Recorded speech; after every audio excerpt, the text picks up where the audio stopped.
Assalamualaikum warahmatullahi wabarakatuh. Selamat malam, Ayah Bunda. Semoga Selamat selalu malam, sehat. Miss. Semoga selalu sehat dan semangat untuk terus belajar. Oke, Ayah Bunda, perkenalkan nama saya Miss Novia, selaku National Curriculum Coordinator di Green Montessori School. Malam ini saya akan memandu jalannya webinar kita dengan judul No Drama, Raising Strong Kids, Bounce Back Stronger. Untuk itu, saya akan membacakan rundown-nya dulu ya, Ayah Bunda.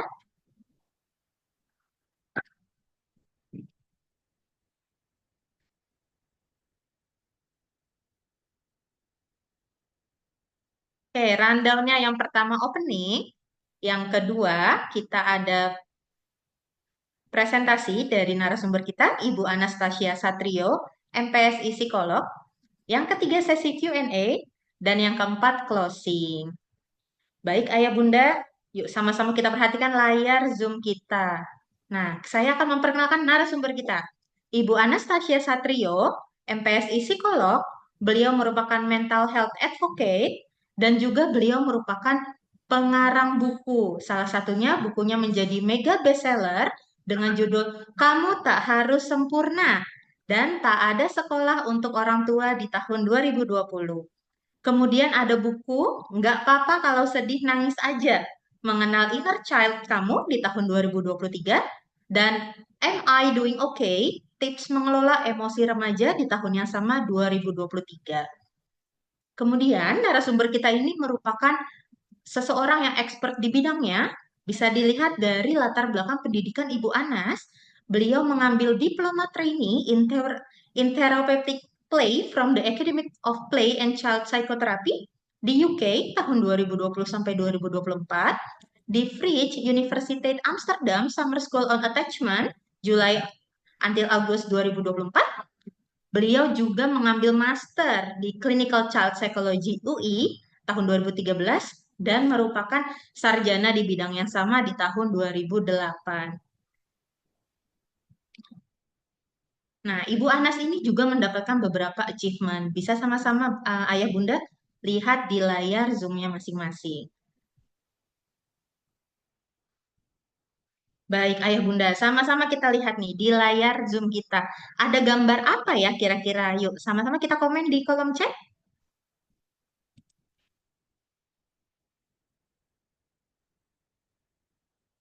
Ada gambar apa ya?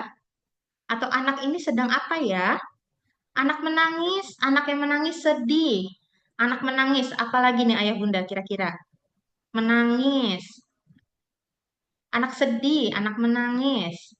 Anak sedih dan menangis. Good, Bapak Ibu. Lagi, apalagi kira-kira apa ya yang membuat dia sedih? Kira-kira apa yang buat anak ini sedih dan menangis? Nah, apalagi kita lihat anak ini pakai tas. Berarti mungkin mau berangkat sekolah. Nggak boleh jajan.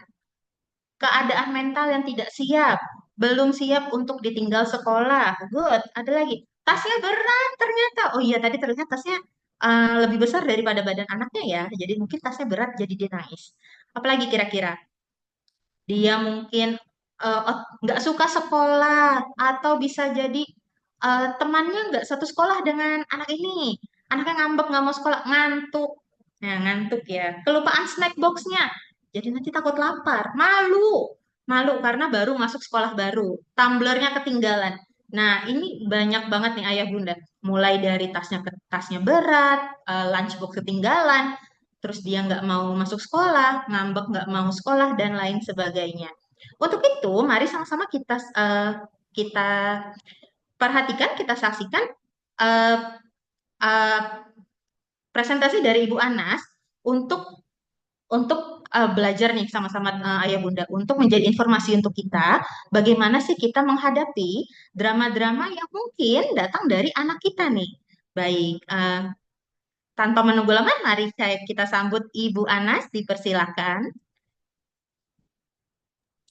Oke, halo, terima kasih Miss Novia dan selamat malam. Assalamualaikum buat Bapak Ibu yang berkenan menggunakan hari Jumat malamnya untuk ikutan webinar 1 jam ke depan ini bersama saya yang disponsori oleh Green Montessori School.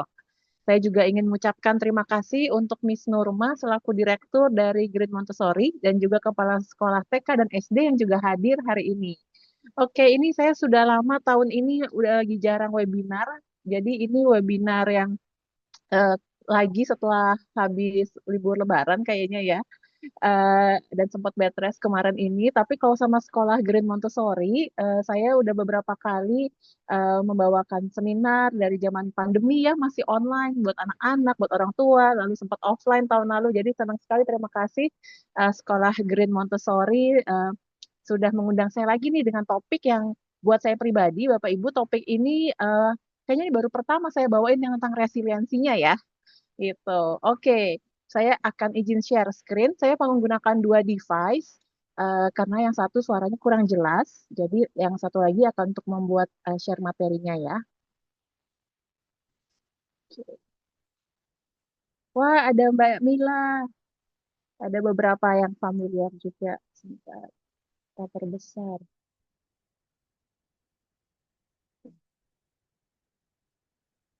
Ya, jadi temanya Night Parenting Webinar Green Montessori ini ya. Jarang-jarang Jumat malam kita apa ngobrolin soal pengalaman pengasuhan sama anak ya. Biasanya hari Sabtu ya. Oke, tadi CV saya sudah dibacakan. Hari ini sih sebenarnya karena udah Jumat malam, ini juga baru minggu-minggu awal anak-anak mulai sekolah lagi ya, Bapak Ibu di tahun ajaran yang baru. Hari ini sih saya membawakan seminarnya santai, interaktif, dan nanti materinya boleh dibagikan ke Bapak Ibu untuk dibaca-baca lagi ya. Yang penting hari ini kita bisa ngobrol bareng dulu dan melihat apa sih tips-tips praktis yang nanti Bapak Ibu bisa bawa pulang untuk melatih pada anak di rumah. Oke. Ada yang baru pertama kali ikut webinar saya, boleh tulis di kolom komen, di chat, atau ada yang sudah pernah beberapa kali ikut webinar saya.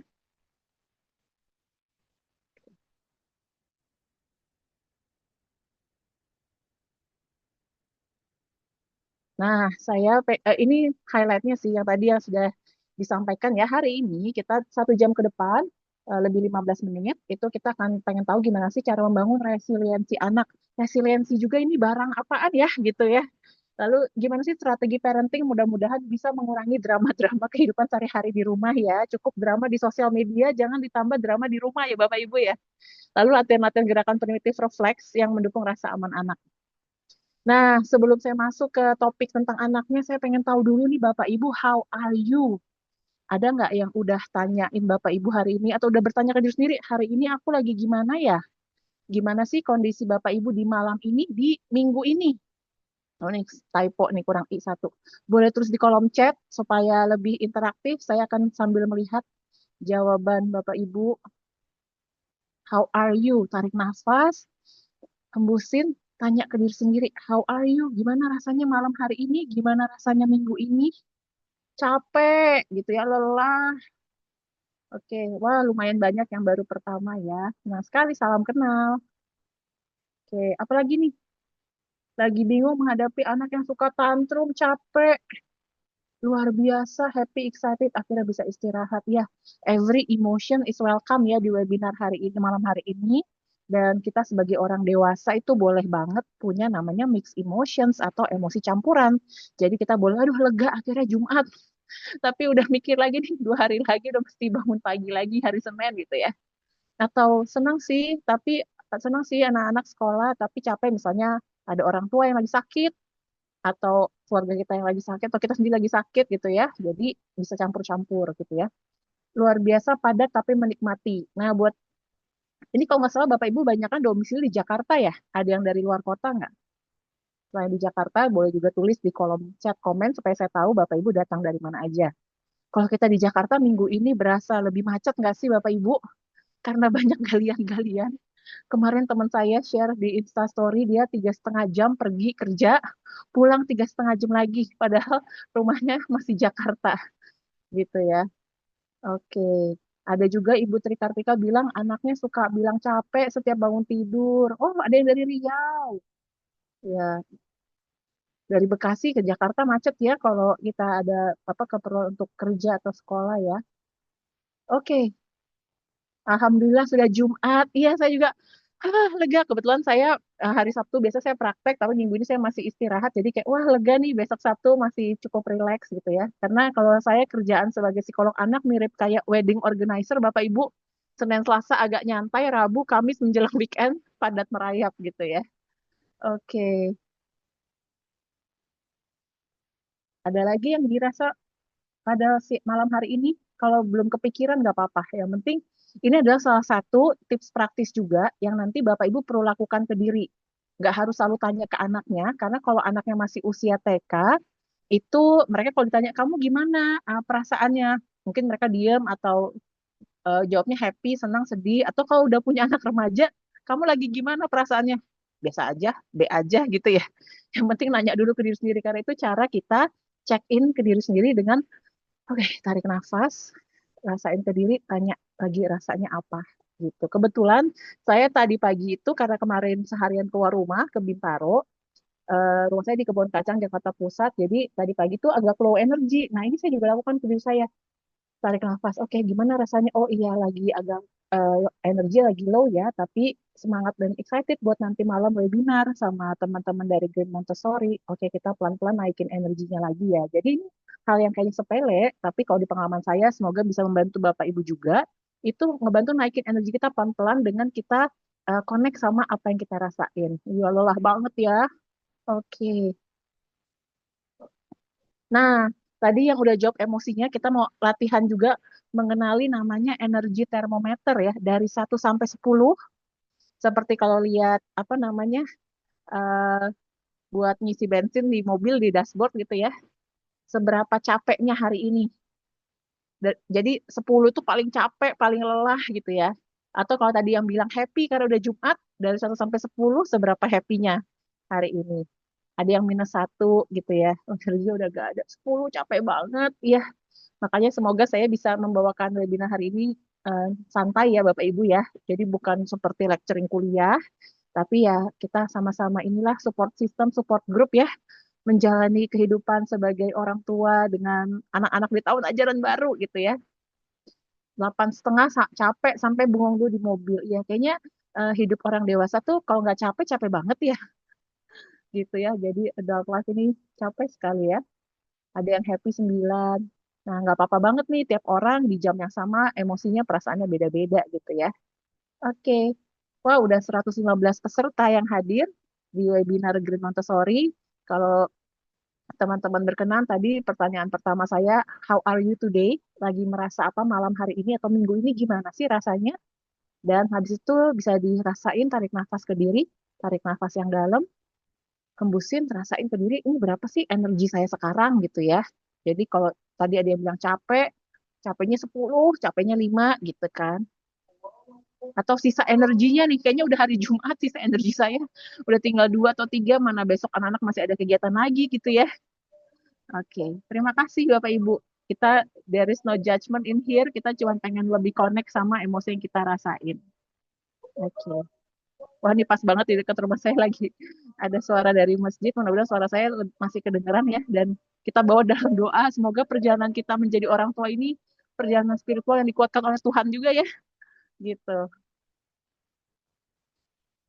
Nah, tadi ini banyak nih yang jawab apa saja hal-hal yang membuat lelah, capek gitu ya. Coba boleh tulis di kolom chat nggak? Hal-hal apa aja yang membuat sedih dan lelah, marah di minggu ini. Jadi ini emosi-emosi yang bikin energi kita drop, drain dulu ya. Gitu. Karena sebelum kita mengenali kedramaan di anak-anak, kita perlu mengenali dulu nih level energi kita, emosi kita lagi gimana.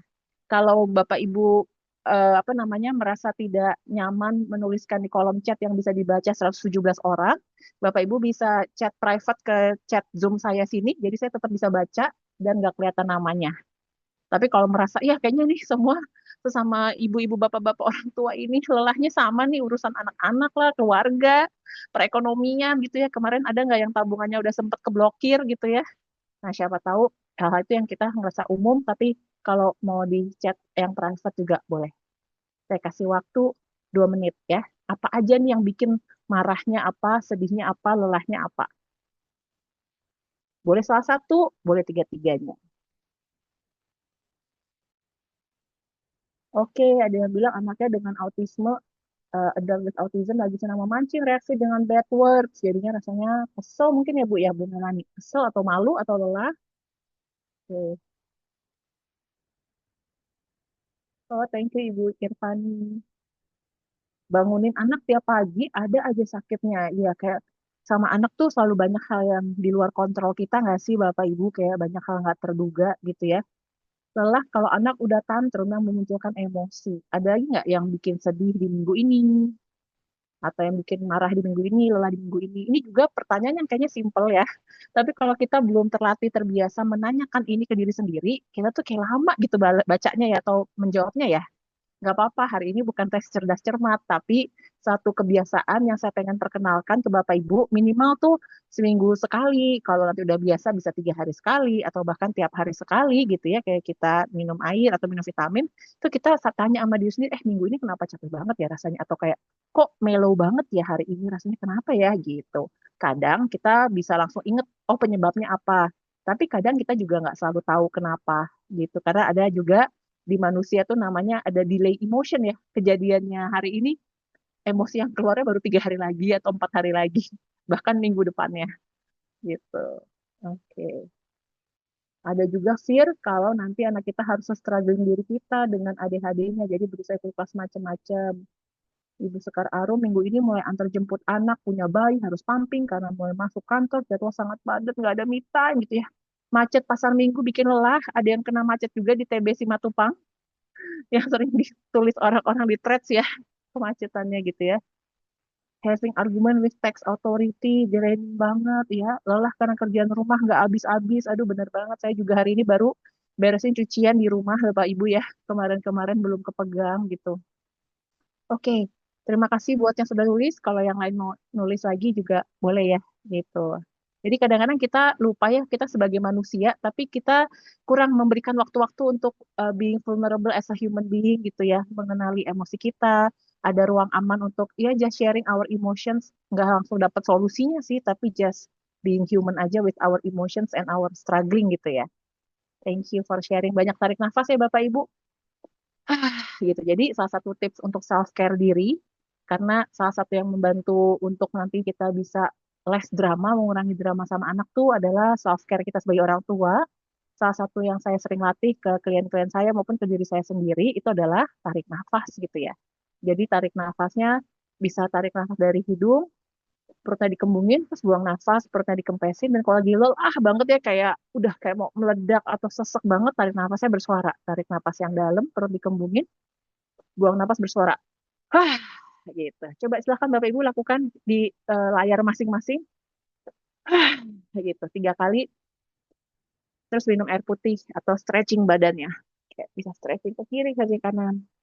Bisa stretching bahunya atau kepalanya. Karena banyak ketegangan di leher kita nih ya. Apalagi kalau kita kerja depan layar komputer atau banyak lihat HP nunduk, ketegangan-ketegangan emosi juga banyak di leher. Terus nafas lagi biasa. Hah, gimana rasanya? Jadi jangan lupa kalau kita kerja sehari-hari perlu banyak stretching ya, baik di rumah maupun di luar rumah, perlu banyak stretching nafas gitu ya. Oke, terima kasih buat yang sharing. Nah, tadi ada yang bilang ada hal-hal bikin lega dan senang gitu. Dan mungkin di tengah minggu yang rasanya tuh melelahkan sekali, drain banget, mungkin ada satu dua hal yang bikin kita sedikit lega, sedikit merasa senang, atau sedikit merasa bersyukur di minggu ini. Kira-kira ada nggak?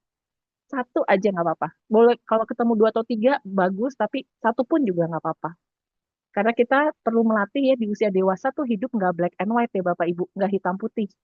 Hidup black and white itu di otak anak-anak gitu. Kalau anak-anak itu mereka kalau Bapak Ibu perhatiin ya marah-marah aja, senang-senang aja, sedih-sedih aja. Tapi kalau orang dewasa bisa, senang lihat anak saya bertumbuh, tapi cemas nanti dia gedenya gimana ya. Mix emotion ya, campuran gitu. Jadi kita perlu kenali juga nih, ada nggak ya sedikit aja hal yang bikin kita ngerasa sedikit lebih lega hari minggu ini, atau sedikit lebih senang, atau sedikit bersyukur. Ini basically sih 3 emosi yang berbeda Bapak Ibu. Jadi boleh pilih salah satu, atau kalau langsung tahu, terus yang bikin saya lega minggu ini, yang bikin senang ini, yang bikin bersyukur ini, atau tiga-tiganya ada gitu ya. Silahkan. Kita latihan kan kita berangkat dari pengalaman kenal emosi yang berbeda-beda ya. Oke, ya. Ada yang lega karena tugas sudah mulai mau selesai. Tadi lega sesederhana, udah Jumat lagi. kesusahan sehari cukup untuk sehari, gimana hari Senin ntar dulu deh, yang penting udah Jumat malam gitu ya.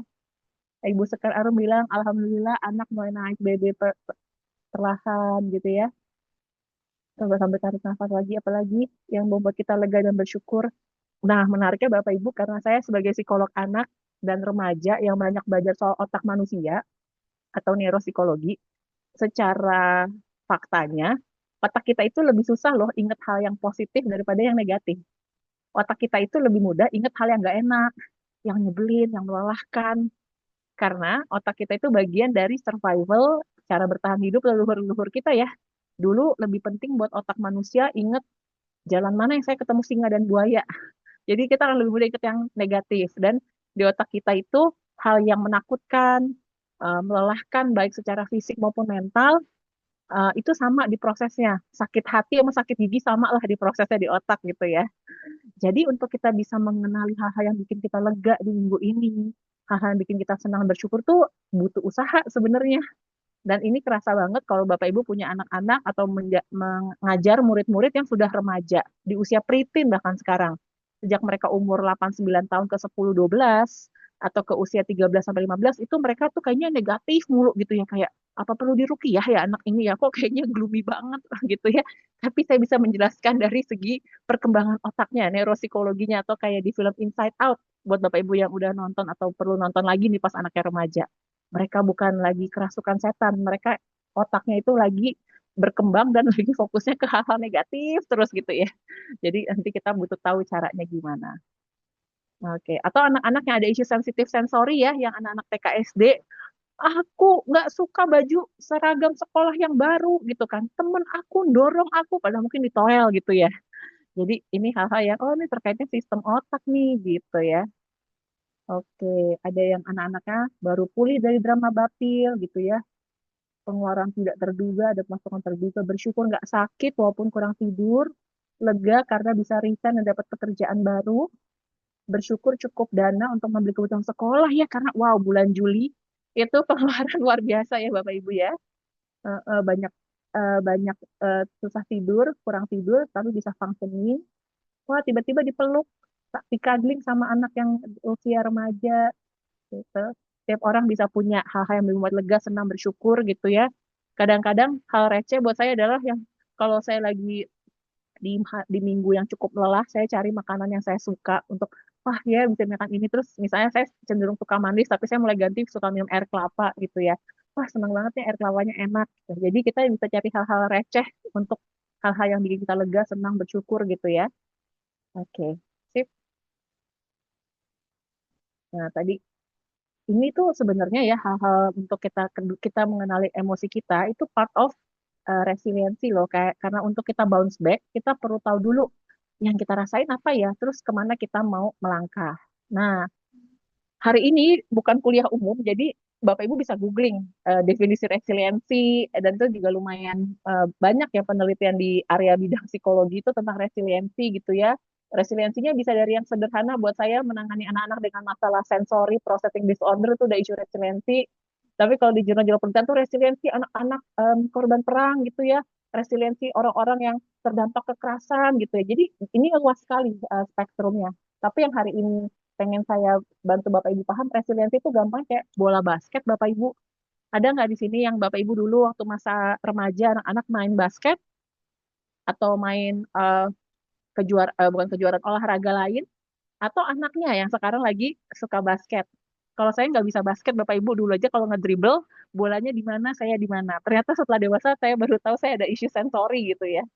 Tapi intinya resiliensi itu kayak bola basket, kalau bola basket jatuh ke bawah, dia kemana? Membal ke atas ya. Kalau yang eh, apa anginnya masih banyak. Kalau bola basket yang kempes, kita lempar, bek, langsung ke bawah. Ya, jadi kalau kita tarik nafas, bayangin di kepala, visualisasi resiliensi yang kita pengen buat diri kita maupun anak kita tuh kemampuan bouncing back gitu. Kita juga orang dewasa banyak masalah, banyak tantangan. Nangis hari ini boleh, nggak apa-apa, perlu banget. Besok pelan-pelan kita mencoba lagi menjalani hidup. Anak-anak juga gitu. Aku nggak suka kenapa sekolah kelas aku pindah, guru aku pindah gitu kan. Kadang-kadang hal-hal yang anak-anak komplain itu nggak masuk akal ya buat otak kita. gitu. Ada nggak anaknya yang waktu dulu toddler nangis ketika pupnya itu pergi dari toilet ya? Aku mau pup aku tetap ada gitu. Atau misalnya dia pengen makanannya tuh dicampurnya dengan cara dia sendiri gitu. Nah, itu ya hal-hal yang bisa kita alami. Kenapa ya bisa kayak gini? Jadi, dan kabar gembiranya, Bapak Ibu, resiliensi ini adalah skill atau kemampuan. Setiap namanya kemampuan itu adalah cukup dengan berlatih aja lebih sering, lebih terus, dan berlatih dengan cara yang tepat, karena ini bukan takdir. Gitu kan ada orang bilang, ih kayaknya kamu kepribadiannya gampang nyerah ya. Enggak, ternyata bisa kita latih loh kalau kita tahu caranya. Dan nanti di akhir presentasi saya ada tips-tips praktis yang Bapak Ibu bisa langsung lakuin di rumah sama anak-anak. Nanti kalau udah lakuin bisa tag saya di Instagram atau bisa DM saya. Bilang saya yang ikut webinar Green Montessori, saya coba lakuin latihan-latihan primitive reflex nih buat bantu anak bisa lebih resilient, lebih ngerasa aman. Ini bener nggak ya gerakannya kayak gini gitu ya. Jadi resiliensi ini berbeda definisinya dari yang dulu kita diajarin sama orang tua kita yang generasi apa baby boomers gitu ya atau zaman-zaman dulu bahwa kamu harus dikerasin nih biar kuat gitu ya. Ada nggak yang dulu sobat-sobat yang generasinya seumuran sama saya ini yang akhirnya kita tahun 80-an, 90-an gitu ya. Apakah sudah ada yang jadi orang tua di sini lahir tahun 2000-an? Jadi itu kita kayak, wah harus dikerasin, nggak boleh anak terlalu lembek-lembek gini. Atau di masa sekarang ketika Bapak Ibu sudah mulai belajar cara-cara filosofi parenting yang lebih baru, mencoba memahami anak dengan lebih baik, terus dikomplain sama kakek neneknya anak-anak nih, sama orang tua kita atau Bapak Ibu mertua. Kok kayak gitu sih ngajarin anak?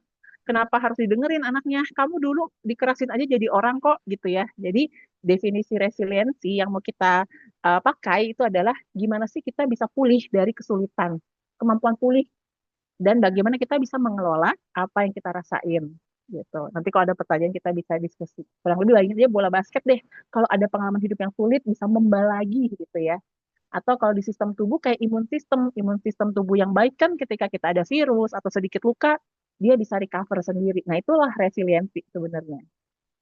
Nah, jadi yang cara gampangnya, Bapak Ibu bisa cari definisi-definisi yang lebih kompleks, lebih jelimet di Google gitu buat Bapak Ibu yang lebih suka baca gitu ya. Juga ada beberapa buku khusus Resilience in Children, tapi yang hari ini saya bawain di webinar ini di tengah hari Jumat yang energi kita sudah energi sisa, yang penting Bapak Ibu tahu tiga hal ya, bahwa resiliensi itu adalah kemampuan beradaptasi dan pulih dari stres.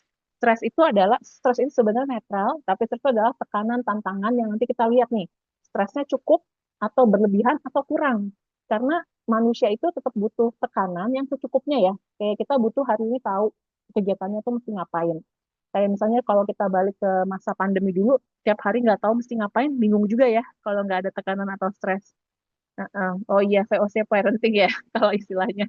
Itu sebenarnya bukan istilah ilmiah, lebih istilah yang orang-orang dipopulerkan gitu. Tapi kalau cari jurnal ilmiahnya nggak ada istilah VOC parenting, tapi lebih kayak parenting yang dulu dianggapnya ya keras tuh ya apa untuk anak kuat ya dikerasin, didisiplinin dengan keras. Padahal disiplin itu rutinitas. Nanti juga ada tips yang akan saya kasih. Lalu resiliensi itu yang penting adalah kesehatan mental jangka panjang. Kadang-kadang namanya juga kita manusia, kita juga datang dari pengasuhan yang zaman baby boomers, kita tuh pengennya anak nurut hari ini. Bener nggak sih Bapak Ibu? Siapa yang pengen anaknya nurut saat ini juga? Mending saya bentak. Kalau saya bentak dia langsung kicep nih, langsung nurut.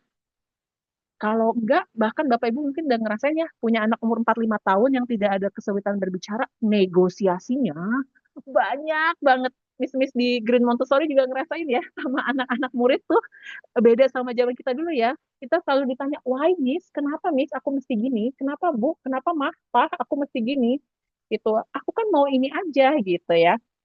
Tapi yang kita mau itu adalah bagaimana nanti resiliensinya ini bukan sekarang nurut tapi nanti membangkang luar biasa pas masa remaja atau pas umur 20-an, tapi dia punya kemampuan internal dalam diri untuk oh saya tuh emang senang membaca sendiri ya, saya emang senang belajar, emang senang cari tahu, saya pengen jadi orang yang baik atau orang yang jujur bukan karena ada yang liatin saya, tapi karena saya tahu itu hal yang baik dan Tuhan senang sama hal itu gitu. Jadi kita pengennya jangka panjang dan resiliensi ini ternyata pengalaman hidup Bapak Ibu. Kalau suka dengar ada nature and nurture gitu ya, ini lebih banyak dari pengalaman demi pengalaman gitu. Jadi pengalaman anak gagal, pengalaman dia mencoba, pengalaman dia nggak bisa lalu jadi bisa, itu penting.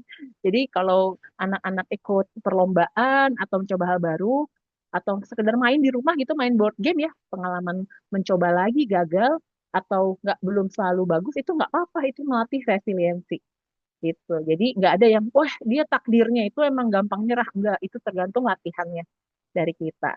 Dan di masa dewasa, di masa remaja dan dewasa, kalau resiliensinya nggak sehat, bisa jadi depresi, Bapak Ibu. Bukan karena apa namanya kurang beriman atau kurang ibadah, tapi otot resiliensinya belum terbangun dengan cukup baik atau dengan rasa aman. Nah, ini sedikit bertanya dulu lagi sebelum masuk ke materinya. Gimana nih Bapak Ibu? Saya pengen tahu karena kan mungkin datang dari sekolah atau tempat beda-beda. Gimana pengalaman Bapak Ibu dengan anak-anak di tahun ajaran baru ini ya? Ada yang baru masuk sekolahnya, ada yang mungkin udah dari pertengahan Juli ya, udah yang 3 minggu, hampir sebulan, ada yang mungkin baru masuk.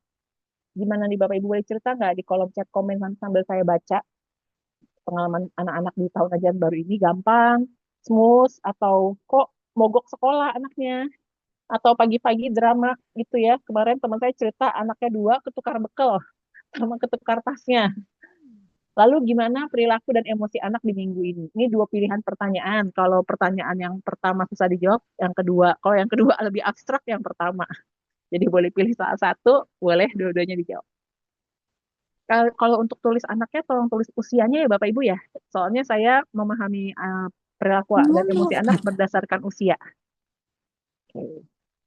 Nah, ini kalau ada kaitannya sama topik yang akan kita bahas, gimana nih tips and trick no drama sama anak-anak ini.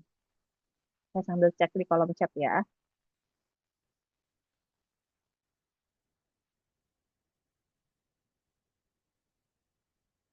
Pokoknya diingat-ingat dulu, saya bertanya tentang gimana pengalaman Bapak Ibu di tahun ajaran baru ini, dan gimana sih emosi perilaku anak di minggu-minggu ini, gitu.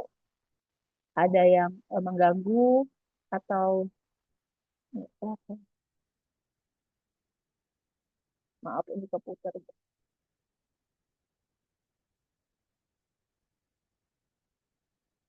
Nah, jadi susah bangun pagi ya, di umur 4 tahun. Oke, thank you Pak Tony. Jadi, ini pesan dari saya Bapak Ibu ya. Anak-anak di minggu ini tuh lagi beradaptasi dengan sistem syaraf dan otaknya gitu. Dengan tubuhnya juga. Walaupun mungkin Bapak Ibu beberapa ada yang bahkan di sekolah yang sama nih. Tetap aja mereka pindah kelas, pindah suasana ruangan, berubah teman-temannya, berubah gurunya, itu pun mereka menantang. Apalagi yang tahun ini ada nggak, nanti bisa sharing di kolom chat siapa yang tahun ini anaknya pertama masuk sekolah di TK atau pertama pindah ke SD, perubahannya lebih besar lagi gitu buat mereka. Jadi kalau mereka lakuin drama-drama, saya selalu percaya kita bisa jadi orang tua yang lebih baik selain dengan memproses isu-isu emosi inner child masa kecil kita. Yang kedua, kita butuh pengetahuan Bapak Ibu. Knowledge is power.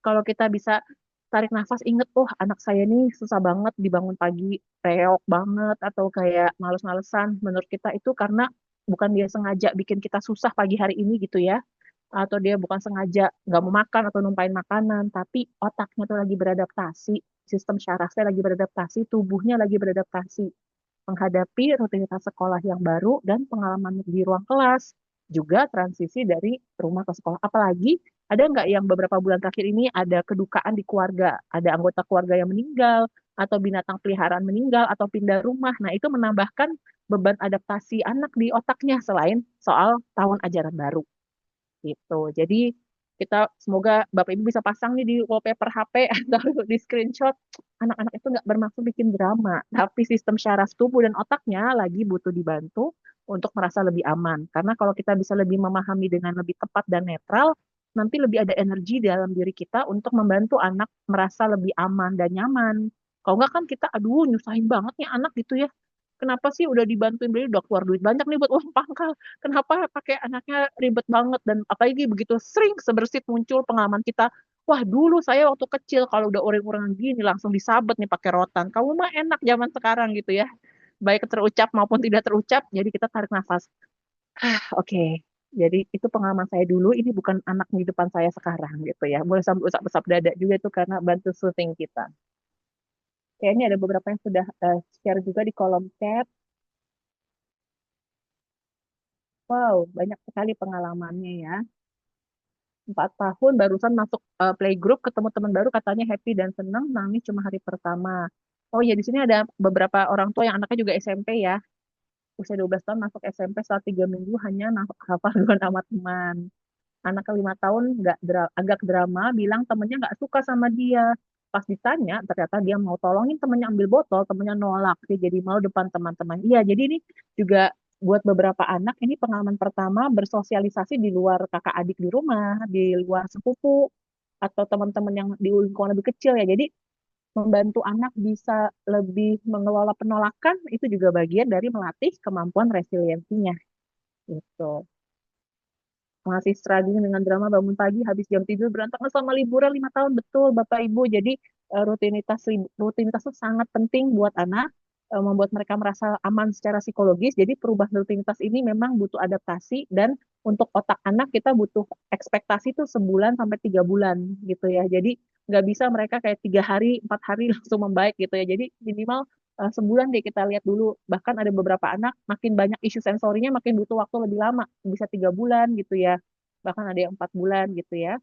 Tapi kalau kita bantu lama-lama mereka makin baik juga. Merasa pulangnya lebih lama, ngerasa capek, jam tidur siang berubah gitu ya. Anak saya 3 menuju 4, pengalaman pertamanya masih malu dan takut karena kakak-kakaknya sudah besar. Terus full English, iya ya. Jadi kadang-kadang adaptasi bahasa pun di sekolah juga bikin anak bisa ngerasa minder, gak nyaman gitu ya. Oke, kurang lebih itu pengalaman-pengalamannya, saya sambil baca juga scrolling. Oke, nanti kita juga bisa masuk ke sesi tanya jawab ya untuk pengalaman-pengalaman ini. Terima kasih Bapak Ibu untuk sharing. Minimal dari baca di kolom chat, Bapak Ibu mudah-mudahan merasa nggak sendirian ya. You are not alone. Banyak juga nih yang strugglingnya sama kayak saya gitu ya. Jadi kadang-kadang dalam parenting anak-anak tuh kita nggak selalu bisa langsung nemuin solusinya ya. Kadang kita perlu punya teman yang sesama, aduh ya ini lagi capek banget, anaknya lagi susah, lagi drama gitu ya. Sekedar mengetahui bahwa kita nggak sendirian aja tuh udah memberikan kita tuh rasa lebih lebih lega gitu ya. Oke, we are in this together. Nah, supaya anak-anak nggak terlalu drama, kita sebagai orang tua atau orang dewasa di sekitar anak, guru-guru di sekolah, atau kakek nenek yang ikut bantu ngurus, atau om tantenya, atau mbaknya gitu ya, semua lah orang dewasa sekitar anak, ternyata kita itu perlu membantu regulasi sistem syaraf anak. Apa nih regulasi sistem syaraf anak? Regulasi di sini bukan undang-undang ya, tapi mengelola sistem syarafnya anak yang gambarnya paling gampang dipahami dengan tiga tiga R ini. Ini dari tokoh namanya Dr. Bruce Perry. Ini namanya The Learning Brain. Saya tahu gambar ini tuh tahun berapa ya? 2000, sebelum pandemi mungkin ya, 2018 2019 gitu ya. Bahwa rasa aman di sistem otak anak, regulation, bantu anak merasa tenang, rutinitas bagian dari regulation ini. Dia ngerasa tenang, rutinitas terjadwal, terprediksi waktunya, lalu punya kedekatan yang merasa aman, hangat. Jadi yang saya pelajari sebagai psikolog anak maupun dari pengalaman saya memproses isu-isu childhood trauma saya, inner child saya, ternyata buat anak itu sekedar sering diancam akan ditinggalin kalau dia lagi marah-marah atau sedih. Kamu kalau nggak nurut ditinggalin ya gitu. Kamu kalau nangis-nangis gini ditinggalin, itu sudah merusak rasa amannya walaupun nggak dilakuin gitu. Tapi kita butuh adalah, oke, kamu lagi pengen nangis dulu, oke, mama papa tunggu di sini ya sampai kamu tenang baru kita ngobrol. Dia butuh tahu bahwa cinta kita tuh tidak bersyarat, unconditional. Memang susah kalau dulu kita banyak syarat. Oh, papa mama baru bangga sama kamu kalau kamu juara satu gitu ya. Kamu mesti lebih hebat dong dari sepupu kamu. Jadi itu memang namanya inner shark ya.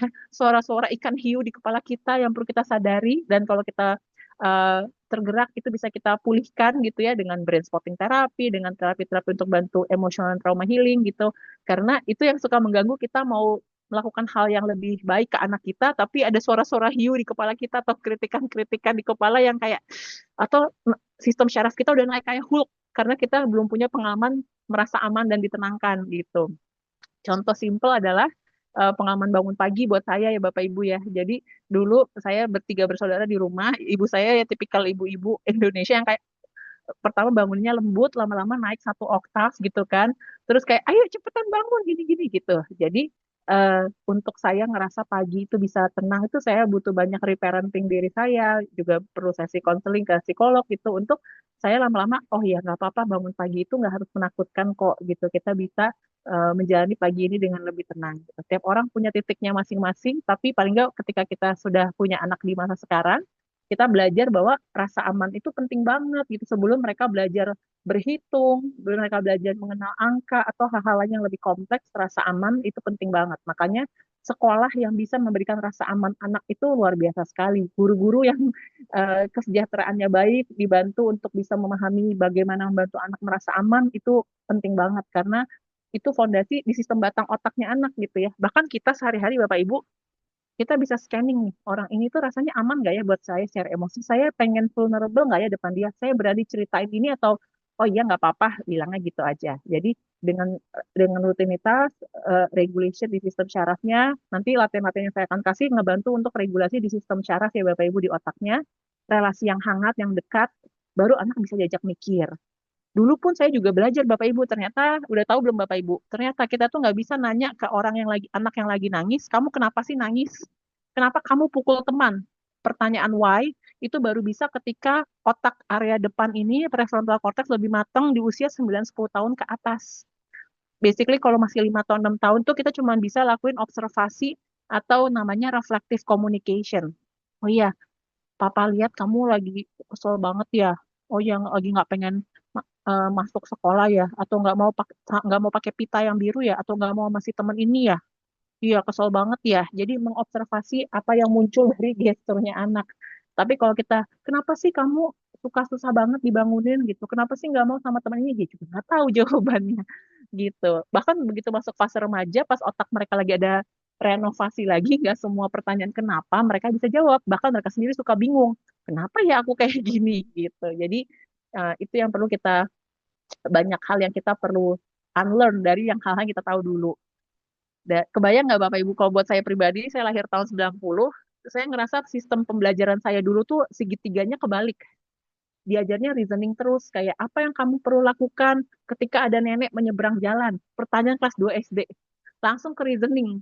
Padahal kita butuh rasa aman dulu, makanya kenapa sekolah-sekolah sekarang ada circle time, ada rutinitas dulu check-in, how do you feel today? Ada rutinitas pagi yang sama setiap saat untuk ngebantu anak punya rasa aman dulu. Makanya kalau di rumah punya rutinitas aman, misalnya kita akan tetap makan malam bersama di jam 7 atau setengah 8, kita selalu akan ada ritual bersama main atau ngobrol dulu sebelum tidur. Kita ada ritual bersama-sama berdoa dulu atau cium cipika-cipiki satu sama lain gitu. Jadi ritual-ritual itu atau ritual di hari Minggu, ritual di weekend itu akan ngebantu anak ngerasa aman di sistem otaknya gitu. Jadi ternyata sepenting itu rasa aman di sistem otak karena itu fondasi untuk anak berperilaku bisa lebih adaptif dan ternyata tuh fondasi untuk belajar. Nanti kalau Bapak Ibu mau googling nih bisa cari tahu tentang ini gitu ya. Jadi kita bantu mereka tenang dulu. Kalau nggak mereka bisa fight, pengennya nonjok orang atau gitu, atau flight menghindar.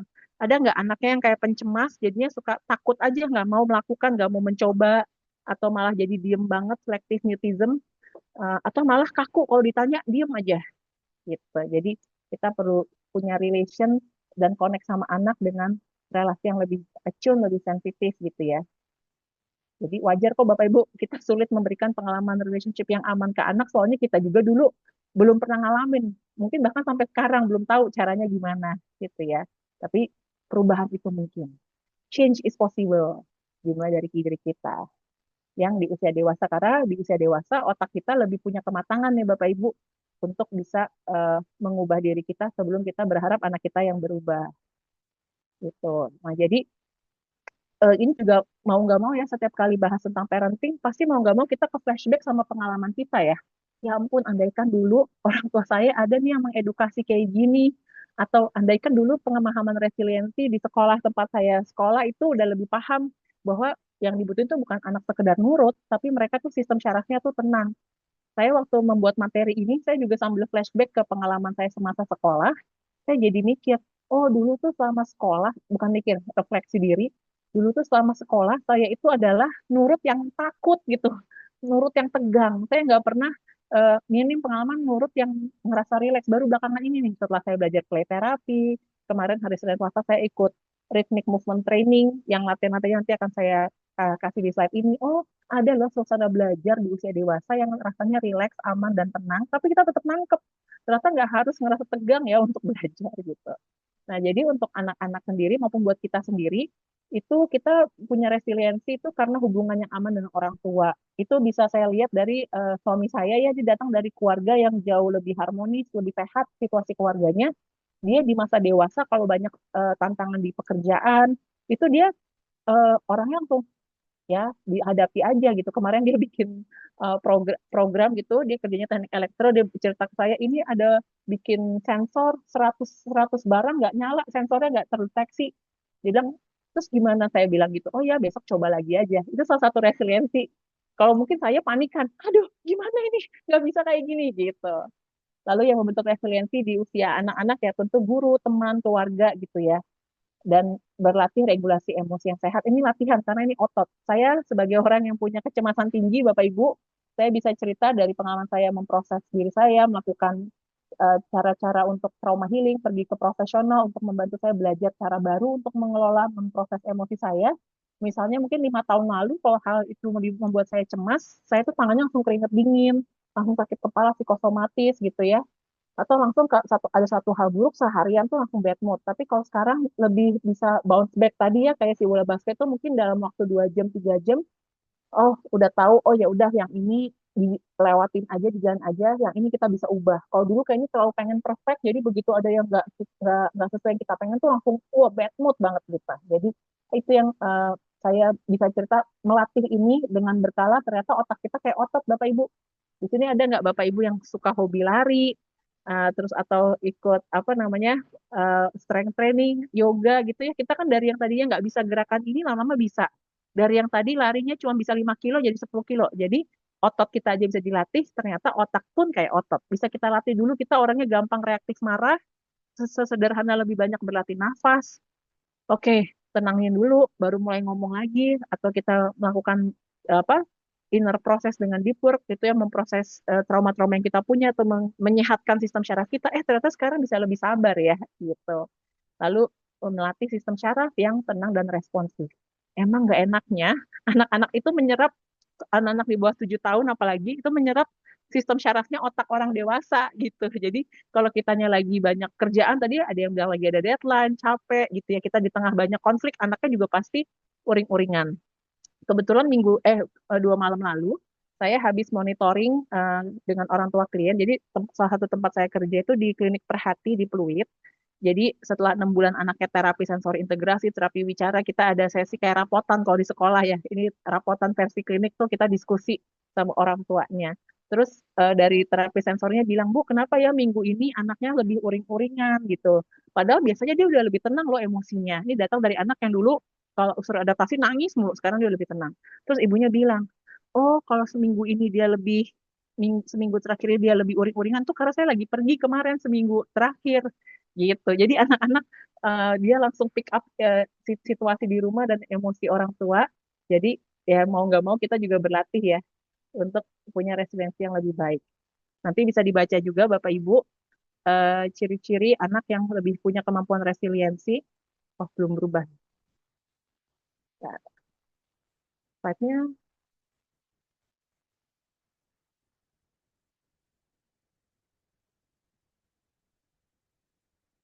bentar.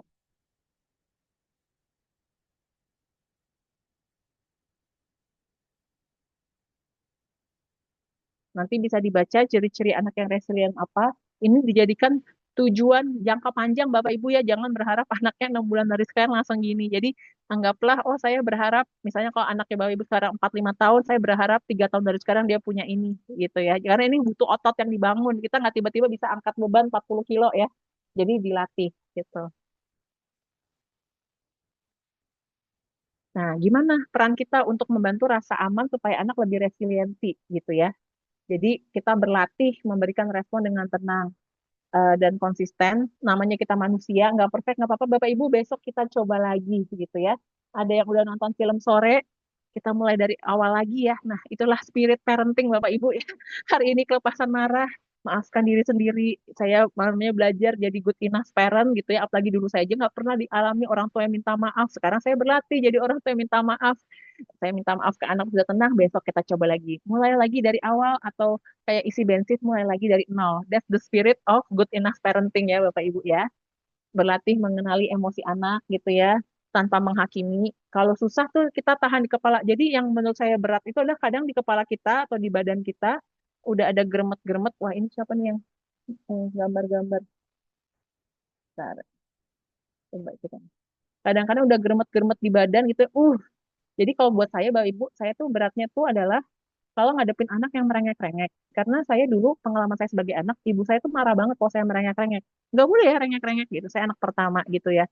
Jadi kalau dapat anak atau klien depan saya tuh udah merengek-rengek, itu saya udah langsung apa kayak di kepala tuh udah sakit, terus udah kayak pengen gitu. Jadi itu latihan breathing yang mau bantu saya untuk bisa oke, ini anak depan saya bukan saya waktu kecil dan juga memproses emosi dengan trauma healing gitu ya.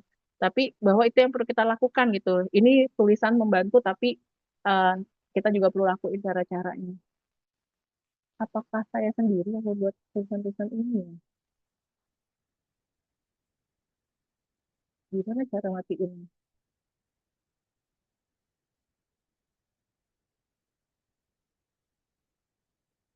Ini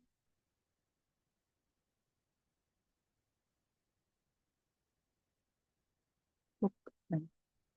Dan bisa pakai pendekatan bermain sama cari memberikan batasan dengan empati. Nanti ini bisa dibaca lagi Bapak Ibu. Nah, ini yang nanti saya mau kasih lihat Bapak Ibu untuk lakuin di rumah. Kenapa ini ada Miss Novia tahu nggak cara ilangin? Ya, Ibu punten yang adonetnya Bu Anas harus di disable di settingnya ada di Di sininya? sebelah kanan titik tiga. Heeh, titik tiga Anonet terus disable. disable. Oh, oke oke. Coba lagi ya. Nanti kalau ada yang mau tanya di bagian tanya jawab, apakah si Pyramid of Learning ini, saya tahu Pyramid of Learning ini sebenarnya setelah lulus S2 Bapak Ibu, tapi ini kuncian saya untuk melihat perilaku, emosi, dan kesiapan anak. Beresin fondasinya, kayak beresin rumah, fondasinya dibenerin, ke atasnya nanti dengan sendirinya dia lebih baik lagi. Gitu. Dan ini akan saya kasih tahu Bapak Ibu untuk membantu anak-anak lebih less drama. Yaitu dengan melakukan primitive reflex. Karena kalau nggak terintegrasi gitu ya, itu mereka jadi lebih mudah cemas, toleransinya kurang, kesulitan fokus, emosinya labil. Tadi di sini di peserta ada Ibu Bidan, Ibu Jami apa Mbak Mila. Beliau juga banyak nih belajar tentang primitive reflex gitu ya. Jadi primitive reflex ini irisan dari beragam multidisiplin profesi. Kalau saya membahasnya dari aspek untuk membantu ketenangan emosi, kesiapan belajar gitu ya, dan kemampuan dia untuk lebih resilient. Contohnya gimana sih gerakannya? Jadi anaknya itu nanti Bapak Ibu dilatih dan ini nggak hanya untuk anak bayi loh, bahkan sampai anak remaja pun masih bisa kita lakukan. Dan cukup 1 sampai 2 menit karena untuk anak merasa aman dia butuh otot-otot di daerah perutnya itu dia lebih tenang. Caranya adalah berbaring, berguling ke kiri dan ke kanan. Nah ini contoh gambarnya. Kalau cari di YouTube nanti Bapak Ibu bisa cari Moro Reflex Integration. Jadi Moro Reflex itu adalah kalau Bapak Ibu lihat anak bayi ada nggak pernah lihat anak bayi yang kagetan atau kalau ditepuk atau dengar suara keras dia kaget. Nah, itu banyak anak, bahkan kita sampai dewasa, yang mororefleksnya tuh belum beres, belum hilang. Jadi anaknya gampang cemas gitu. Setelah saya juga mengenali ke diri saya, oh saya tuh gampang cemas tuh karena ada mororefleksnya ini yang belum beres karena dulu zaman saya itu banyak sering dibedong, banyak sering pakai baby walker zaman saya dulu. Nah, itu mengganggu refleks-refleks ini berkembang dengan optimal. Lalu cara yang kedua adalah dengan starfish gitu ya. Jadi Bapak Ibu tuh ngelakuinnya simple 1 sampai 2 kali per hari gitu ya, 10 kali aja. Kita terus kalau sama anak perlu pakai cerita ya, kita coba jadi bintang laut yuk. Tutup, buka. 2 menit aja. Lakuin pagi sama malam hari sebelum tidur. Kalau di sekolah guru-gurunya tahu tentang latihan ini juga bisa lakuin ini sebelum anak mulai berkegiatan. Habis itu tarik nafas, minum air putih. Kalau dilakukan rutin, itu ngebantu kemampuan anak untuk lebih bisa punya rasa kepercayaan diri, rasa aman sama dirinya. Kenapa? Karena ini bukan gerakan-gerakan ajaib, tapi ini adalah fondasi di area bawah, di neurorefleks, bahkan sebelum sensori. Kalau sensori itu kan orang-orang suka bilang, oke anaknya main di rumput, nyobain beragam tekstur. Ternyata ada yang lebih basic lagi dari itu, Bapak Ibu, yaitu di area primitive refleksnya ini. Gitu. Ini satu, nanti Bapak Ibu bisa lakuin sama anak. Bahkan untuk kita yang dewasa gitu ya. Salah satu latihan primitif refleks yang saya suka lakukan di akhir hari, udah habis capek, kena macet. Tadi Bapak Ibu bilang ada yang banyak deadline, kerjaannya banyak, nggak habis-habis. Tiduran di kasur, lalu lakuin gerakan kakinya kayak kipas kaca mobil sambil nafas. 2 menit aja dengan tenang. Itu kayaknya habis itu perasaan kita lebih enak dan kalau dilakuin rutin lama-lama kayak kebentuk pathway baru di otak kita dan kayaknya kita ngadepin hidup resiliensinya juga jadi lebih ada gitu. Jadi tadi starfish exercise. Dari posisi meringkuk, buka tangan kaki, latihan buka tutup untuk mengintegrasi moral reflex. Jadi sekarang saya pun sebagai psikolog anak ya, apapun isu anaknya, perbaiki dulu moral refleksnya. Kalau itu udah dilakukan isu-isunya membaik, ya udah. Kalau udah dilakukan masih ada isu, mungkin butuh play terapi. Tapi ini ternyata fondasi banget. Kalau di pemeriksaan yang one on one lebih detail, ada kuesioner untuk melihat refleks-refleks apa yang anak belum beres. Tapi yang hari ini saya langsung kasih cara-caranya aja supaya Bapak Ibu dari 138 peserta ini bisa langsung praktekin nanti di rumah ya gitu. Anak-anak yang umur 5 tahun sampai dewasa ini bahkan sampai dewasa remaja gitu ya, kita orang dewasa juga bisa itu lakuin gerakannya tiduran terus lakuin gerakan kakinya ke samping terus gantian gitu. Nanti kalau Bapak Ibu mau googling-googling daripada cari barang-barang di Shopee nanti menambah pengeluaran gitu ya in this economy itu Bapak Ibu bisa googling primitive reflex exercise gitu ya di YouTube ataupun cari tahu tadi Moro reflex exercise. Sebenarnya kita punya 13 refleks yang harus beres, tapi yang penting ambil basic dulu aja. Moro reflex itu tentang rasa aman dan itu terkait sama resiliensi yang kita bahas hari ini. Nah, ada juga butterfly hug ini lumayan banyak udah tahu ya karena ada di film Korea gitu ya. Dan kita bisa lakuin juga buat kita yang dewasa gitu ya. Jadi kita bisa seperti ini. Bapak Ibu bisa lakuin nih sambil sekarang kalau yang lagi nggak nyetir, yang di rumah gitu ya, cross apa silangin tangan kita, tarik nafas, terus mulai tapping kanan kiri kayak gini sambil nafas. Ada beda-beda. Tiap orang tuh nggak harus sama ya. Jadi ada yang sukanya di tapping gini, ada yang kayak dikasih pijatan lembut kayak gini, ada yang kayak gitu sambil goyang-goyang badan nih, rocking ya. Gini tuh enak banget loh. Coba rasain deh. Kayak langsung digendong, diayun-ayun. Rasanya tuh enak banget. Coba Bapak Ibu lakuin sendiri gitu ya. Terus abis itu, tarik nafas. Saya suka tambahin habis tarik nafas yang dalam, minum gitu. Jadi kita bisa minum sama-sama nih Bapak Ibu gitu. Jadi teknik-teknik yang kayaknya cuma 1-2 menit, tapi itu bisa powerful banget buat hidup kita maupun buat membantu anak kita. Gitu. Yang penting lembut dan menyenangkan. Ingat, ternyata sama anak itu butuh lembut, gentle. Kenapa sistem syaraf mereka masih berkembang? Jadi nggak yang kayak, Prit, ayo latihan motor gitu. Jangan kayak gitu ya sama anak-anak usia dini ya. Gitu. Terus kalau anaknya masih takut, nggak apa-apa. Kita bisa kasih tambahan bantal di kakinya atau kita yang cobain dulu gitu ya. Dia lihat dulu gitu. Dan diulanginya tuh ternyata less is more kalau primitive reflex ini cukup 1-2 menit aja gitu ya. Ini saya mau kasih contoh apa namanya gerakan namanya gerakan primitive reflex pasif yang Bapak Ibu bisa lakukan sama anak sekaligus untuk bonding time di malam hari ya kan kita kadang udah capek udah nggak ada energi untuk main yang terlalu heboh tapi anaknya masih butuh connection sama kita ya ini nanti bisa googling ada di YouTube juga namanya rhythmic movement training passive exercise for reflex integration kalau pasif itu ada orang lain yang dorongin ini saya nggak akan pakai suara cuman kasih tahu gerakannya gini tuh gerakannya lembut kayak gitu ini karena pakai boneka dia agak ada dorongan tapi intinya gentle lembut dari kaki sambil kita nafas mindful apalagi kita bawa dalam doa gitu ya semoga lewat gerakan primitive reflex ini anak saya bisa merasa lebih aman tenang besok di sekolah atau besok pagi transisi bangun paginya lebih tenang jadi bisa lakuin gerakan seperti itu yang lembut apa namanya sama anak gitu ya nanti bisa dicoba ya Bapak Ibu di rumah. Oke. Jadi karena hari ini saya mungkin kasih sekitar 5 gerakan, Bapak Ibu cukup lakuin satu dulu Bapak Ibu supaya anaknya nggak overwhelm. Oke,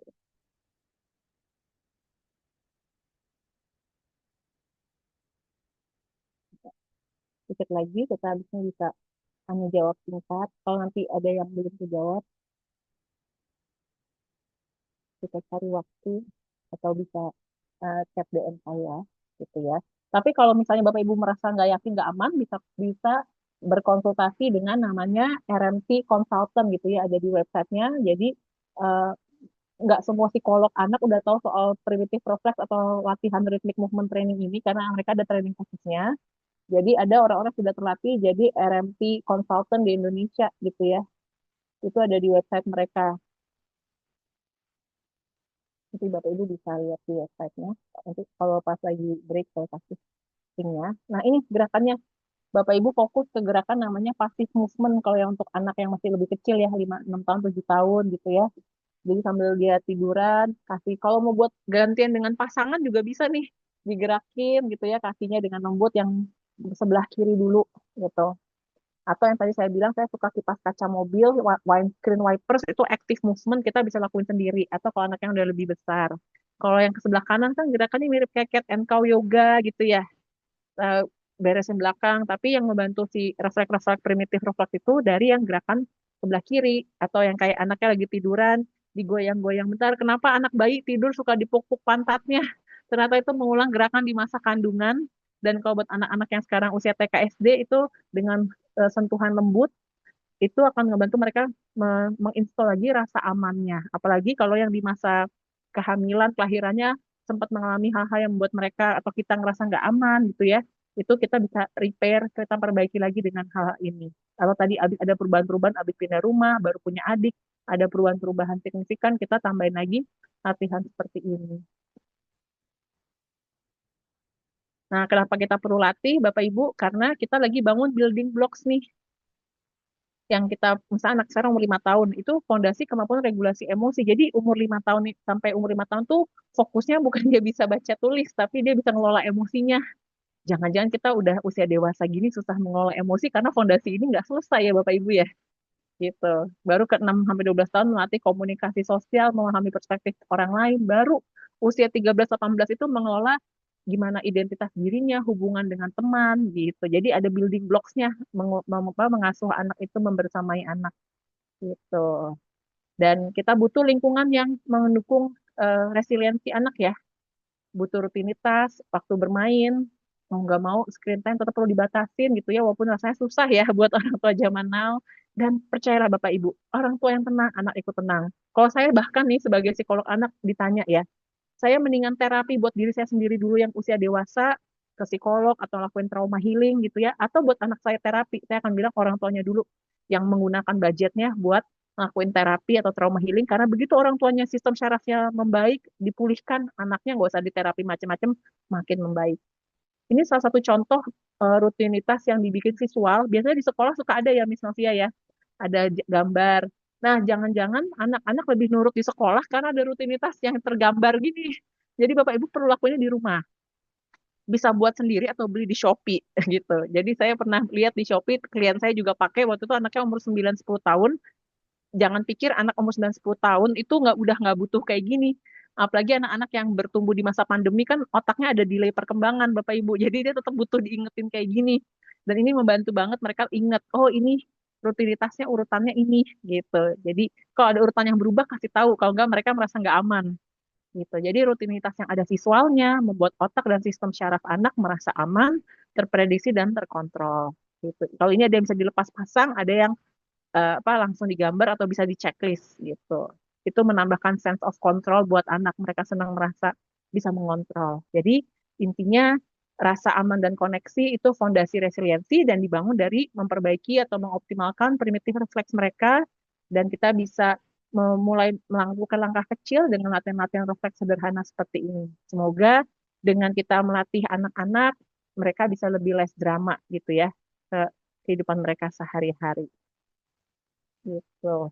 Nah, ini kalau nanti kita mau lihat kenapa sih butuh orang tua yang berlatih mengelola diri, baru anaknya akan lebih membaik gitu ya. Supaya kita bisa jadi role model buat mereka.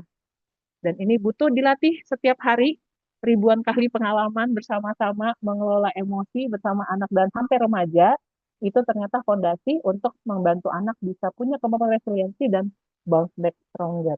Jadi Tidak ada yang sia-sia Bapak Ibu menginvestasikan waktu kita berlatih menemani anak, memahami emosinya, menenangkan mereka dengan sistem syaraf kita juga berlatih gitu ya. Ribuan kali pengalaman itu nanti di umur 20-an, 21, 25 tahun anaknya punya kemampuan meregulasi diri dengan lebih baik. Mudah-mudahan dengan kita jadi orang tua yang belajar, jadi orang tua yang break the cycle, anak-anak kita nanti di masa dewasanya lebih punya ketahanan mental yang lebih baik daripada kita yang hari ini. Amin. Terima kasih Bapak Ibu, selamat malam. Terima kasih Bu Anas atas materinya yang sangat inspiratif sekali, sangat informatif. Oke, Ayah Bunda, tadi ada note sedikit nih dari presentasinya Ibu Anas bahwa rasa aman dan koneksi merupakan fondasi dari resiliensi pada anak dan bisa membantu anak untuk bounce back stronger. Untuk itu Ibu Anas, saya akan lanjutkan untuk sesi tanya jawab. Akan dibuka 3 orang untuk bertanya, 3 pertanyaan dulu. Nanti kalau masih ada waktunya, baru kita lanjutkan. Sambil Ayah Bunda mengetik pertanyaannya di kolom chat, mari sama-sama kita saksikan video berikut ini.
Baik.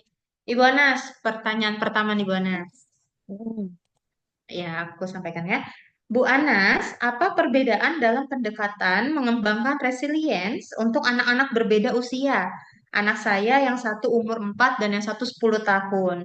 Terima kasih, Bu Anas. Mm-mm. Jadi cara mengembangkan resiliensinya berbeda sesuai tahapan usia dan tahapan usia itu mengisyaratkan perkembangan kematangan otak yang berbeda. Saya izin share lagi materi PPT tadi ya. Bapak Ibu bisa googling juga. Itu namanya kalau bahasa Indonesia tugas perkembangan atau kalau bahasa Inggris itu lifespan development. Jadi bisa cari 4 years old lifespan development gitu ya. Checklistnya tuh harus bisa apa sih di umur 4 tahun. Kalau 10 tahun tuh perlu bisa apa. Tapi kalau dari materi tadi saya, ini Bapak Ibu yang bagian ini. Jadi kan kalau untuk resiliensi umur 5 tahun sampai 5 tahun itu adalah dia bisa eh, belajar nunggu, belajar nunda. Anak-anak tuh sebenarnya baru bisa berbagi itu umur 4-5 tahun ke atas. Umur 2-3 tahun baru berbagi belum bisa. Jadi kemampuannya tuh lebih ke situ tuh. Terus sama mengikuti rutinitas aturan umur 5 tahun gitu ya. Kalau umur 6 sampai 12 tahun resiliensinya tentang menghadapi pertemanan. Nah, nanti mungkin dia mulai tahu nih, apalagi kalau punya anak-anak yang kritis. kok kita di rumah ini peraturannya kayak gini, di keluarga lain beda. Kok aku nggak boleh pergi sama teman-teman sampai malam, orang lain boleh. Nah, dia perlu belajar memahami bahwa berbeda itu nggak apa-apa dan setiap keluarga itu punya value aturan masing-masing dan karena kamu masih anak dari mama papa, dari orang tua, kita ngikutin yang ada di sini gitu. Jadi kalau di umur-umur yang lebih balita, 5 tahunan itu belajar mengelola frustasi mereka, makanya mereka gampang nangis kan. Kalau ada hal yang mereka nggak mau dipenuhin, kalau di umur 6-12 tahun tuh belajar memahami perspektif yang berbeda, ngelola emosi kalau lagi ngerasa marah, kayak marah boleh, tapi tangan kaki nggak jalan. Marah boleh, tapi nggak berkata-kata kasar. Itu kan nahan di sistem syaraf itu butuh latihan gitu. Jadi resiliensi seperti itu juga dari aspek pelajaran ya. Kan pelajarannya udah lebih susah kalau umur 10 tahun. Jadi bagaimana dia membangun habit belajar, mengerjakan tugas, nggak harus perfect tapi mencoba mengerjakan dengan bersungguh-sungguh gitu. Jadi bisa seperti itu sih Ibu cara mengaturnya. Tapi kalau nanti butuh bantuan yang lebih spesifik, biasanya memang ini topik-topik yang kalau di sesi konsultasi one on one dengan psikolog anak, sekarang udah banyak psikolog anak di beragam domisili tempat tinggal, itu yang bisa didiskusikan lebih spesifik karena ada kebutuhan-kebutuhan emosi setiap anak yang juga perlu kita kenalin. Tapi yang umumnya, yang tadi bisa dicoba dulu. Terima kasih. Oke, terima kasih Bu Anas jawabannya. Ada lagi nih Bu Anas. Bu Anas mau tanya, kalau anak sering dibandingkan sama teman Mm-mm. atau saudara, bagaimana kita bisa membantu dia tetap percaya diri? Silakan Yang dijawab Ibu. boleh tahu nggak yang suka bandinginnya orang tua sendiri atau kakek neneknya atau om tantenya? Orang tua sendiri itu biasanya tuh kan, Mm-mm. atau Nah, mungkin jadi saudara-saudara Ibu. ya, jadi posisi siapa yang melakukan pembandingan ini beda diterimanya di sistem otak anak. Makanya kalau kita juga merefleksikan pengalaman kita, kita lebih sakit hati ya. Kalau itu yang lakuin orang tua kita dibandingkan om tante kita ya sakit hati tapi nggak seintens sama orang tua sendiri gitu. Jadi yang perlu dilakukan kalau udah itu terjadi, masuknya ke eh, strategi pemulihan atau repair ya. eh, Pada saya nggak tahu anaknya umur berapa nanti bisa ditambahin informasinya. Tapi kalau anaknya di atas 7 tahun aja gitu ya, kita udah bisa mulai tarik nafas, kita ngobrol heart to heart sama anaknya, kita bisa eh, minta maaf gitu. Jadi buat Bapak Ibu yang saya punya banyak klien yang waktu anak pertama pengasuhannya masih dengan cara lama zaman dulu, baru belajar ilmu-ilmu parenting lebih terakses zaman sekarang, anak kedua lebih baik. Jadi ada momen ibunya itu minta maaf sama anak pertamanya dengan tulus gitu, kayak nak maaf ya dulu mama tuh belum tahu bagaimana cara mengasuh anak dengan lebih baik di zaman sekarang. Jadi kamu masih ngalamin dulu umur 5 tahun sering digebukin, disabetin, tapi adik udah nggak digituin gitu. Mungkin kamu juga sering ngerasa nggak adil ya. Tapi mama mau minta maaf karena dulu mama belum punya pengetahuan yang seperti sekarang dan mama juga belum memproses trauma-trauma mama seperti sekarang mama udah berproses 2 tahun terakhir ini gitu. Kalau ini juga ketika kita lebih tahu, oh ternyata membandingkan itu tuh nggak aman, nggak sehat buat anak, kita bisa say sorry sama dia. Maaf ya kalau dulu-dulu kamu sering kita bandingin. Dan kita juga nggak harus expect anaknya langsung maafin kita hari itu. Kan mereka juga butuh mencerna dan mereka juga butuh boleh kesel. Yang penting adalah ibaratnya kayak pemrograman komputer tuh kita revisi. Yang itu yang dulu udah nggak oke, kita akan mulai di masa sekarang sebisa mungkin melihat kamu yang hari ini dibandingkan dengan kamu yang 6 bulan lalu, setahun yang lalu, bukan kamu sama si sepupu ini atau teman ini. Tapi kalau kadang masih kelepasan, namanya itu udah pemrograman berpuluh tahun tercokol di kepala kita, tolong bantu ingetin papa mama ya. Itu. Lalu kalau kelihatan anak udah mulai nggak percaya diri, saya nggak tahu Bapak Ibu ada di domisili mana. Salah satu eh, pendekatan terapi yang membantu tuh play terapi. Jadi terapi bermain itu, saya juga praktisi play terapi ada di komunitas perkumpulan terapis bermain Indonesia ada di 300 kota kita. Itu dengan play terapi 12 sesi lewat bermain itu bisa membantu memproses emosi-emosi anak yang dia udah terlanjur ngerasa minder atau mengalami emosi-emosi yang tidak nyaman karena pernah dibully berat, itu dengan sendirinya dia akan membaik lewat pendekatan bermain bersama terapis yang sudah dilatih untuk tadi attune sama otaknya dengan rasa aman. Jadi mainannya sih biasa, tapi rasa aman yang timbul dari 12 kali pengalaman diulang itu yang ngebantu anaknya bisa semakin pulih dan punya resiliensi yang lebih baik. Play terapi bisa sampai usia 16 tahun, tapi kalau ketemu sama orang-orang yang udah belajar diploma play terapi, bahkan bisa untuk orang dewasa, kalau sama orang dewasa namanya creative art therapy. Karena emosi-emosi kita disimpannya di sistem limbik atau amigdala yang itu nonverbal. Karena kadang kita bisa gini, saya tahu saya tahu penjelasannya secara logika, tapi perasaan saya tetap nggak bisa terima, atau perasaan tetap nggak nyaman, atau saya udah belajar psikologi waktu itu, tapi kok rasa cemasnya nggak bisa saya ilangin ya, cemas tingginya, cemas doang boleh, tapi kalau cemas terlalu tinggi tuh kayaknya, kok kayaknya nggak bisa hilang. Nah itu butuh pendekatan yang lebih terapi-terapi yang nonverbal, creative art, atau dengan brain spotting terapi lewat gerakan mata memproses trauma-trauma emosi yang udah kesimpan di otak dan sistem tubuh kita. Gitu. Terima kasih. Ibu Anas, pertanyaan terakhir nih. Kalau Mm-mm. kita sebagai orang tua kadang ikut emosi menghadapi perilaku anak, apa itu tidak Mm-mm. merusak proses anak belajar resiliensi? Silakan dijawab Ibu. Betul. Eh, saya nggak tahu konteks persisnya apa yang membuat Bapak Ibu marah. Biasanya kalau sesi one on one bisa lebih spesifik, tapi sangat-sangat perlu mengakui kita keikut ke trigger nih gitu ya. Aduh, ngeliat anaknya nggak bisa, saya udah pengen marah gitu ya. Jadi kita tarik nafas, tadi sadarin ke diri, oh ini saya udah ke trigger nih emosinya. Terus tarik nafas, sadarin ke diri dari 1 sampai 10, seberapa intens emosi yang saya rasain. Oke, tarik nafas, terus kita perlu bilang, tergantung anak umur berapa, tapi kita perlu bilang ke diri kita dan ke anak kayak, ini mama udah atau papa udah terlalu intens emosinya, kita perlu menenangkan diri dulu ke kamar ya, gitu. Untuk apa namanya, nenangin diri dulu gitu. Biasanya kalau situasi konsultasi one on one kan saya jadi tahu, atau psikolog lain, psikolog anaknya jadi tahu di rumah ada berapa orang, bisa titipin anaknya ke siapa. Jadi kita kayak bikin escape plan atau P3K-nya gitu, supaya kita tahu kalau ke trigger itu harus ngapain gitu. Sebagai contoh, untuk klien saya yang papahnya yang gampang ke trigger marah, karena dulu ngalamin kalau marah itu dulu suka dilempar pisau. Jadi ya kan sistem syarafnya udah sangat-sangat traumatik gitu ya. Jadi yang saya nggak minta bapaknya untuk langsung jadi bapak yang ibu peri, bapak peri yang baik. Saya cuma bilang, Pak, kita latihan nih, usah kita bikin strategi. Kalau misalnya bapak ke trigger waktu anaknya mulai nangis tinggi, daripada berkata-kata kasar atau mukul tangannya, kira-kira kita bisa ngapain ya Pak gitu. Oke, saya akan minta istri saya take over, atau saya kasih tahu ke anak saya butuh nenangin diri supaya saya tidak melakukan hal-hal yang nanti saya sesali gitu. Jadi dia akan keluar kamar. Jadi anaknya juga di briefing, nih papa mama juga lagi belajar loh mengelola emosi. Bukan cuma kamu yang lagi belajar caranya mengelola marah, frustasi, kesedihan.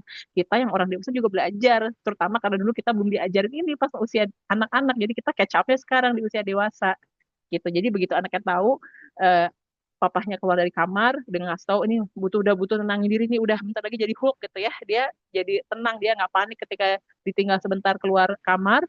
Bapaknya nenangin diri, bapaknya juga salah satu me time self care-nya dia tuh dengan apa namanya, olahraga gitu ya, angkat beban, strength training gitu. Jadi belajar untuk penyaluran emosi dengan lebih sehat dan kasih cues di rumah harus ngapainnya gitu. Jadi kita Oke. bisa bikin terms and conditions seperti itu.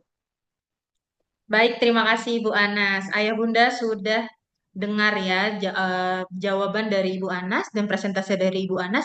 Intinya adalah kita sebagai orang tua harus bekerja sama dengan anak kita agar menumbuhkan resiliensi pada anak kita. Oke, Ayah Bunda, demikian sesi tanya jawab dengan Ibu Anas dan presentasi dari Ibu Anas. Terima kasih Ibu Anas. Oke, Oke. sebelum menutup webinar kali ini, kita akan mengabadikan webinar pada malam hari ini. Jadi Ayah Bunda dipersilakan untuk menyalakan kameranya. Saya akan hitung. Sudah? Oke, slide pertama dulu ya. 3, 2, 1. Oke, sudah? Selanjutnya, slide selanjutnya. 3, 2, 1. Selanjutnya, 3, 2, 1. Oke, ada slide keempat. 3, 2, 1. Oke, slide terakhir 3, 2, 1. Oke, demikian Ayah Bunda sesi webinar kita pada malam hari ini. Semoga presentasi Bu Anas, informasi yang disampaikan oleh Ibu Anas bermanfaat untuk kita semua dan bisa membantu kita untuk menghadapi drama-drama yang mungkin datang dari anak kita nantinya. Demikian dari saya pamit undur diri. Saya Miss Novia. Wassalamualaikum warahmatullahi wabarakatuh. Waalaikumsalam warahmatullahi Waalaikumsalam. wabarakatuh. Terima kasih Ayah Bunda. Terima Terima kasih, kasih. Miss. Terima kasih Terima Ibu kasih. Ana, terima kasih Miss Sofia. Ya, Terima terima kasih kasih. Miss Novia.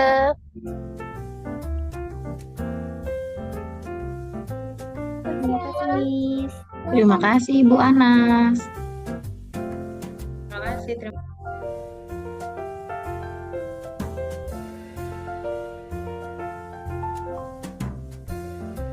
Terima kasih semua.